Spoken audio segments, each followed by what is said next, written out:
بسم اللہ الرحمن الرحیم۔ السلام علیکم ورحمۃ اللہ۔ مصنف فرماتے ہیں کہ میں نے اپنے والد صاحب نور اللہ مرکز سے ایک قصہ اکثر سنا۔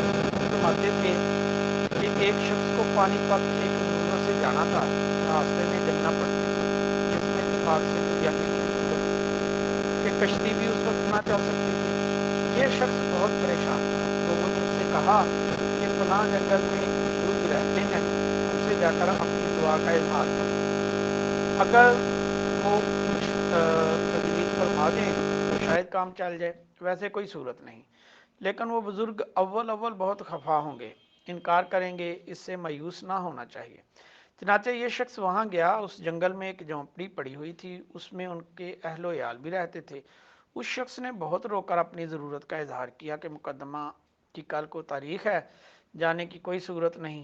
اول تو انہوں نے حسب عادت خوب ڈانٹا کہ میں کیا کر سکتا ہوں، میرے قبضہ میں کیا ہے۔ اس کے بعد جب اس نے بہت زیادہ عاجزی کی تو انہوں نے فرمایا کہ جمنا سے جا کر کہہ دو کہ ایسے شخص نے مجھے بھیجا ہے جس نے عمر بھر نہ کبھی کچھ کھایا نہ بیوی سے صحبت کی۔ یہ شخص واپس ہوا اور ان کے کہنے کے موافق عمل کیا۔ جمنا کا پانی ایک دم رک گیا اور یہ شخص پار ہو گیا۔ جمنا پھر حسب معمول چلنے لگی، لیکن اس شخص کے واپس ہونے کے بعد ان بزرگ کی بیوی نے رونا شروع کر دیا کہ تو نے مجھے ذلیل اور رسوا کیا، بغیر کھائے تو خود پھول کر ہاتھی بن گیا، اس کا تو تجھے اختیار ہے، اپنے متعلق جو چاہے جھوٹ بول دے، لیکن یہ بات کہ تو کبھی بیوی کے پاس نہیں گیا، اس بات نے مجھے رسوا کر دیا۔ اس کا مطلب تو یہ ہوا کہ یہ اولاد جو پھر رہی ہے یہ سب حرام کی اولاد ہوئی۔ ان بزرگ نے اول تو عورت سے یہ کہا کہ تجھ سے اس کا کوئی تعلق نہیں، جب میں اولاد کو اپنی اولاد بتاتا ہوں تو پھر کیا اعتراض ہے؟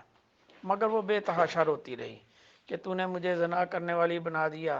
اس پر ان بزرگ نے کہا کہ غور سے سن، میں نے جب سے ہوش سنبھالا ہے کبھی اپنے خواہش نفس کے لیے کوئی چیز نہیں کھائی، ہمیشہ جو کھایا محض اس ارادہ اور نیت سے کھایا کہ اس سے اللہ کی اطاعت کے لیے بدن کو قوت پہنچے، اور جب بھی تیرے پاس گیا ہمیشہ تیرا حق ادا کرنے کا ارادہ رہا، کبھی اپنی خواہش کے تقاضے سے صحبت نہیں کی۔